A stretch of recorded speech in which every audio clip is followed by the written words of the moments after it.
नमस्कार दोस्तों। आज का क्वेश्चन हमारे पास है 113 अब ध्यान से सुनना। ये क्वेश्चन जो है 2022 में पूछा गया था और जब ये क्वेश्चन मैंने पहली बार को सोल्व किया था तो मेरा मात्र एक आंसर आ रहा था, लेकिन इस क्वेश्चन के क्या है, दो ऑप्शन है। ठीक है ना, दो ऑप्शन इसके दोनों ही सही हैं, क्योंकि गेट ने जब आंसर शीट रिलीज़ की थी, आईआईटी ने आईआईटी कंडक्ट करा था गेट, तो उसकी जो आंसर शीट रिलीज़ की थी तो दो ऑप्शन उसने दिए हुए थे। अब ऐसा कैसे आया है तो ध्यान से समझना। ये क्वेश्चन का सॉल्यूशन तुम्हें आसानी से कहीं मिलने वाला नहीं है, ठीक है ना। बोथ अप्रोच से आप यदि इसको समझोगे तो समझ में आएगा, अन्यथा नहीं आएगा। मोस्ट ऑफ द इंस्टीट्यूट्स में कराते हैं कुछ भी नहीं, वो सीधे आपको इसका ऑप्शन बता देते हैं ये आया था, सॉल्यूशन नहीं बताएंगे। ध्यान से समझना मैं क्या बता रहा हूँ। देखो, in a diatomic molecule of mass m, एक डायटोमिक मॉलिक्यूल है। डायटोमिक मॉलिक्यूल वो होता है जिसमें दो एटम हमारे पास होते हैं। मान लो एक मेरे पास एक डायटोमिक मॉलिक्यूल है, ये भी है ना, जैसे N2 होता है ना, CO हो गया कार्बन मोनोऑक्साइड, H2 हो गया, Cl2 हो गए, सारे डायटोमिक मॉलिक्यूल है। इसका मास कितना है इस मॉलिक्यूल का? m है। क्वेश्चन कह रहा है electronic rotational and vibrational energy scales are of magnitude. जो एनर्जी स्केल्स जो है ना वो ये दे रखी हैं respectively, rotational, electronic, vibrational. The spring constant, ध्यान से समझो, जो जो वर्ड हमें दे रखे हैं वो क्या कह रहा है, the spring constant for the vibrational energy is determined by electronic state. ये वैसे होता भी यही है। जब मैंने आपको रोटेशनल स्पेक्ट्रा पढ़ाया था तो पढ़ाया था जब आइसोटोपिक मॉलिक्यूल्स होते हैं ना उसमें स्प्रिंग कांस्टेंट सेम रहता है, क्योंकि स्प्रिंग कांस्टेंट कौन डिटरमाइन करता है? इलेक्ट्रॉनिक स्टेट डिटरमाइन करते हैं। इलेक्ट्रॉनिक कन्फिग्रेशन से स्प्रिंग कांस्टेंट हमारा डिटरमाइन होता है। तो ये बहुत इंपॉर्टेंट बात लिखी हुई है, ध्यान से समझना, ठीक है। If the electron mass is m, और इलेक्ट्रॉन का मास क्या है हमारे पास m है, तो चारों ऑप्शन में से क्या होगा? अब ध्यान से समझना। अब मान लो दो न्यूक्लियाई हो गए, इन दोनों के बीच का डिस्टेंस कितना हो गया हमारे पास? आर है, तो इंटरन्यूक्लियर डिस्टेंस आर हो गई, ठीक है ना। तो हाइजेनबर्ग अनसर्टेनिटी प्रिंसिपल मेरे पास क्या कहता है? हाइजेनबर्ग अनसर्टेनिटी प्रिंसिपल रफली यही तो होता है हमारे पास, ठीक है ना। मोमेंटम जो होगा इस पूरे सिस्टम का मान लो कितना हो गया, कैपिटल P, ठीक है ना। और जो अनसर्टेनिटी है that both of the in the distance del x, that ये आर इंटरन्यूक्लियर डिस्टेंस पर हमें मिलेंगे, वो क्या होगी? आर। और ये क्या हो गया हमारे पास? H cut. समझ में आया? तो यहाँ से मैं क्या निकाल लिया? इंटरन्यूक्लियर डिस्टेंस निकाल ली मैंने। समझ में आ गई बात? ठीक है ना। आप इसको एज इट इज़ रहने दो, हम पी निकालेंगे। मोमेंटम हमारे पास कितना आ गया? एच कट अपॉन में आर। अब देखो हमने सिर्फ ऑर्डर लेना है। आप बहुत सी बुक में देखोगे यहाँ पे 2 लिखा होगा, है ना, अपॉन में 2 लिखा होगा। हमें बस ऑर्डर से मैटर है हमें ऑर्डर ध्यान में देना है बस। आप देख सकते हैं यहाँ पे इक्वल टू का साइन नहीं है। अब जैसे मैं कहूँ, जैसे मैंने लिखा 200, फिर मैंने लिख दिया 400। यदि आप ध्यान से देखो 200 क्या है? 2 इंटू 10⁻² है। 400 क्या है? 4 इंटू 10⁻², है। दोनों का ऑर्डर सेम है, 10⁻², 10⁻²। तो हमें ऑर्डर से में हम ऑर्डर को में ध्यान रखना है। आप कहने लोगे ये तो 200 है, ये तो 400 है, में से बहुत अंतर है, ये तो दुगना है इसके। बिल्कुल है, डिफरेंस है, लेकिन हम क्या बात करें? ऑर्डर की बात करें। हमें सिर्फ ऑर्डर से मतलब है, ठीक है। देखो इलेक्ट्रॉनिक स्टेट हमारे पास क्या होगी, ठीक है ना, ध्यान से देखो। तो इलेक्ट्रॉनिक स्टेट हमारे पास होगी डेल पी। कौन डिटरमाइन करेगा इलेक्ट्रॉनिक स्टेट? इलेक्ट्रॉन्स डिटरमाइन करेंगे। तो यहाँ पर ये मेरे पास क्या है? मास ऑफ इलेक्ट्रॉन है जो हमें दे रखा है।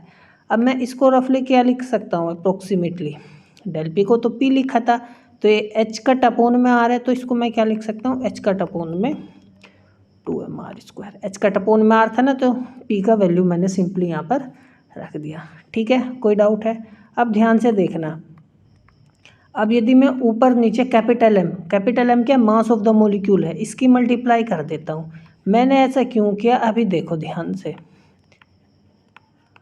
देखो ये तो मास एम था, ये इधर लिख लिया साइड में, ऊपर नीचे कैपिटल एम की मल्टीप्लाई कर दी। देखो कैपिटल एम की मल्टीप्लाई करेंगे तो एम से एम कटेगा, तो यही आ जाएगा मेरे पास। मैंने ऐसे इसलिए किया क्योंकि अभी यदि आप गौर से ध्यान से देखो ना, ये मेरे पास एक्चुअली में है क्या? इसको मैं क्या लिख सकता हूँ? एच कट अपॉन में 2i, ये तो लिख सकता हूँ। mr² क्या? मोमेंट ऑफ इनर्शिया ही तो है, और m क्या है? Mass of molecule. और तो जो रोटेशनल एनर्जी आ गई हमारे पास है, किसकी रोटेशनल एनर्जी आ गई? मॉलिक्यूल की रोटेशनल एनर्जी आ गई, ठीक है ना। तो हम इसको क्या लिखेंगे, ये, तो ये हो गया हमारे पास पहला ऑप्शन। तो जो पहला ऑप्शन था हमारे पास ये आएगा, ठीक है ना। समझ में आया, कोई डाउट है? यहाँ पे देखो ई आर, यहाँ पे इस मैंने इसको यदि आप इधर लेकर चले जाओगे तो ये बन जाएगा हमारे पास। समझ में आया मैंने क्या बताया, ठीक है। तो ये हमारे पास रोटेशनल एनर्जी है, ये मास ऑफ मॉलिक्यूल है जिस मास से वो रोटेट कर रहा है। कोई डाउट है, ठीक है ना, समझ में आया। अब ध्यान से देखो हमारे पास, अब देखो इलेक्ट्रॉनिक और रोटेशन एनर्जी के बीच में तो रिलेशन आ गया है। यहाँ पे वाइब्रेशन एनर्जी का भी दे रखा है हमें, क्या दे रखा है, वाइब्रेशन एनर्जी का। तो देखो वाइब्रेशन एनर्जी होगी क्या, अब मॉलिक्यूल हमारे पास है ये ए और बी, और ये मॉलिक्यूल क्या कर रहा है, वाइब्रेट कर रहा है। क्या कर रहा है, वाइब्रेट कर रहा है, ठीक है ना। तो किस फ्रीक्वेंसी से वाइब्रेट कर रहा है, मान लो ओमेगा।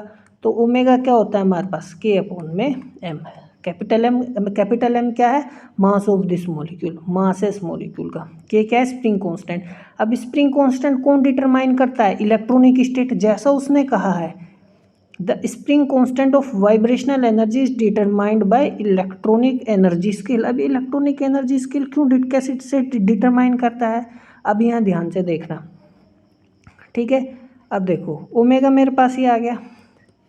अब देखो यदि मैं क्या करूँ, यदि मैं कैपिटल एम है हमारे पास, ध्यान रखना, यदि मैं ऊपर नीचे इसमें अंडर रूट स्मॉल एम की मल्टीप्लाई कर दूँ।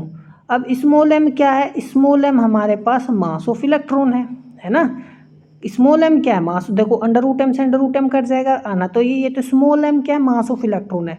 देखो इलेक्ट्रॉनिक स्टेट ही हमारे पास स्प्रिंग कांस्टेंट डिटरमाइन करता है। क्यों, अभी जैसे क्वेश्चन ने खुद दे रखा है, तो ध्यान से समझो कैसे। अब देखो फोर्स क्या कि जो जिससे वाइब्रेट कर रहा है, रिस्टोरिंग फोर्स हमारे पास क्या होगी, एफ इज इक्वल टू के आर। तो अब दो ये हमारे पास क्या हो गए, न्यूक्लियस हो गए जो वाइब्रेट कर रहे हैं, समझ में आया। तो इन दोनों के बीच में कोलम्बिक रिपल्सन होगा या नहीं होगा, ठीक है ना। तो कोलम्बिक रिपल्सन इन दोनों के बीच में क्या होगा, कौन प्रोवाइड कर रहा है, जिसकी वजह ये इसको इस साइड धकेल रहा है, ये इसको इस साइड, दोनों का मान लो ये मेरे पास H2 है ना। तो रिपल्सन तो होगा दोनों न्यूक्लियस के बीच में, समझ में आया। तो वो रिस्टोरिंग फोर्स प्रोवाइड करेगा। तो एफ इज इक्वल टू के आर है, तो रिपल्सन कितना आएगा। अब मान के चलो मेरे पास इस पर मास की, अब देखो ये कुछ भी हो सकता है, चार्ज इस पर कुछ भी हो सकता है, दोनों न्यूक्लियाई पर मैंने ई मान लिया, ई चार्ज मान लिया। आप कहोगे चार्ज तो ई इलेक्ट्रॉन का होता है, हमने बस ऑर्डर लेना है। तो इस पर ई स्क्वायर अपॉन में 4 pi epsilon naught r square, समझ में आया कि ये आर भी नीचे चला जाएगा तो ये क्यूब बन जाएगा मेरे पास। समझ में आ गई बात, ठीक है, कोई डाउट है। अब ध्यान से देखो ये आ गया। अब आपने क्या करना है, कुछ नहीं करना। अब आप ध्यान से देखो आर क्या है, आर जो ये है, आर तो इंटरन्यूक्लियर डिस्टेंस है। तो ये इंटरन्यूक्लियर डिस्टेंस जो है बोहर रेडियस के ऑर्डर की होती है, जो बोहर रेडियस का होता है वही इसका होता है, ठीक है। तो आर और इसमें ज़्यादा अंतर नहीं होता, ऑर्डर की जैसे मैं बात कर रहा हूँ, हम बस ऑर्डर लेते हैं। तो आर हमारे पास क्या होगा, बोहर रेडियस क्या होती है, बोहर रेडियस होती है हमारे पास h cut square 4 pi epsilon naught, हमारे पास ये क्या हो गया एम, ठीक है ना, समझ में आया। कोई डाउट है, डाउट नहीं होना चाहिए। अब बात करते हैं हम, ये हमारे पास ई स्क्वायर भी होता है। अब ध्यान से देखो यदि मैं क्या करूं, इसका वैल्यू यहाँ पे रख दो, के है मेरे पास, के का उठा के वैल्यू यहाँ रखो, ई स्क्वायर अपॉन में 4 pi epsilon naught r cube m, ठीक है। अब देखो यहाँ पे जो आर क्यूब है ना, आर क्यूब तो बाहर आने से रहा, आर क्यूब का क्या बाहर आ जाएगा, बिल्कुल भी नहीं आएगा। तो आर क्यूब बाहर नहीं आएगा तो क्या करा जाए, तो हम इसमें क्या कर देंगे, ऊपर नीचे में आर की मल्टीप्लाई कर देता हूँ। तो जब मैं ऊपर नीचे इसमें आर की मल्टीप्लाई करूँगा तो नीचे आर की पावर 4 बन जाएगा, और जैसे ही वो आर की पावर 4 बनेगा आर की पावर 2 आ जाएगा बाहर। तो देखो मैंने आर की पावर 2 बाहर ले लिया, आर मैंने ऊपर मल्टीप्लाई करके, समझ में आया। तो देखो ओमेगा मेरे पास अब क्या आएगा, ध्यान से देखना, ये भी स्प्रिंग कांस्टेंट ही तो चल रहा है। स्प्रिंग कांस्टेंट कैसे निकाल रहे हैं हम, इलेक्ट्रॉनिक स्टेट की मदद से ही तो निकाल रहे हैं, ठीक है ना, इलेक्ट्रॉनिक फॉर्म की मदद से। अब ये क्या मैंने बताया, बोहर रेडियस की फॉर्म है हमारे पास, उसी ऑर्डर का होता है। तो इसका मैं वैल्यू हमारे पास ये, तो मैं इसका वैल्यू रख देता हूँ यहाँ पे, ई स्क्वायर अपॉन में 4 पाई एप्सिलॉन नोड, आर का वैल्यू ये आ जाएगा h cut square 4 pi epsilon naught m square. देखो आपको क्वेश्चन हल्का सा अटपटा लग सकता है, ठीक है ना, ये एम स्क्वायर हो जाएगा क्योंकि एक एम ऑलरेडी है और एक ही यहाँ पे था। आप इसको 2-3 बार रिवाइज करोगे तो समझ में आ जाएगा मैं कहना क्या चाह रहा हूँ, ठीक है ना। ये क्वेश्चन भी जब मैंने पहली बार किया था तो जैसे मैंने बताया आपको सिर्फ एक ही ऑप्शन में इसका निकाल पाया, ये दूसरा ऑप्शन भी था, आपको ये आसानी से कहीं मिलने वाला नहीं है। ये इससे कटा, ये इससे कटा, बड़ी काफ़ी प्रोफेसर से डिस्कस करने के बाद, 2-3 प्रोफेसर से डिस्कस करने के बाद इसको ये मैं कर पा रहा हूँ, इसलिए थोड़ा मैं बहुत सहजता से आपको उस चीज़ को बता रहा हूँ, ठीक है। तो ये इससे कटा, ये इससे कटा, ये इससे कट गया।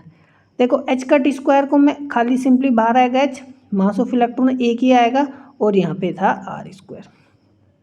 समझ में आ गई बात, ठीक है। कोई डाउट है? डाउट नहीं होना चाहिए बिल्कुल भी। अब ध्यान से देखो, अब मैं क्या करता हूँ, हमारे पास वाइब्रेशनल एनर्जी क्या थी, यही तो थी एच कट ओमेगा, यही होती है हमारे पास वाइब्रेशनल एनर्जी का ऑर्डर, इसी में आएगा। तो हमने क्या करना है, ओमेगा की वैल्यू उठा के रख दी, ये मैंने ओमेगा की वैल्यू उठा के रख दी। अब ध्यान से देखो, अब मेरे पास इलेक्ट्रॉनिक स्टेट क्या है, इलेक्ट्रॉनिक स्टेट यही तो आई थी एच कट स्क्वायर अपॉन में 2mr स्क्वायर, लेकिन यहाँ पे ध्यान से देखो नीचे 2 नहीं है, कोई बात नहीं, यही तो हमने ऊपर निकाला एच कट, ये सॉरी स्क्वायर हो जाएगा क्योंकि एक एच कट यहाँ भी था, समझ में, यही तो हमारे पास आया था, ठीक है। अब यहाँ 2 नहीं है, कोई दिक्कत नहीं है बिल्कुल भी, हमने तो सिर्फ किससे मैटर कर रहा है, ऑर्डर से मैटर कर रहा है। तो ये रफली हमारे पास क्या आ जाएगा, √m अपॉन में, हम मास पर डिपेंडेंस देख रहे हैं, ये मेरे पास इलेक्ट्रॉनिक स्टेट हो गई है ना। ऊपर हमने अभी देखा था तो 2 बेशक नहीं हो, जैसे मैंने बताया 200 और 400 के बाद में बता रहा था आपको, है ना, दोनों का ऑर्डर क्या है, सेम है, ठीक है ना। अब देखो तो इसको मैं यहाँ इलेक्ट्रॉनिक लिख सकता हूँ। तो ये मेरे पास हो गया इसका प्रूफ। आप यदि गौर से देखो तो मेरे पास ऑप्शन नंबर क्या आएगा, ऑप्शन नंबर 3 आएगा, ठीक है। तो ये हमारे पास इसको आंसर आएगा ए एंड इसका आंसर आएगा सी। तो ए और सी इसका आंसर है। तो मिलते हैं अगले क्वेश्चन में, तब तक पढ़ते रहिए, नमस्कार।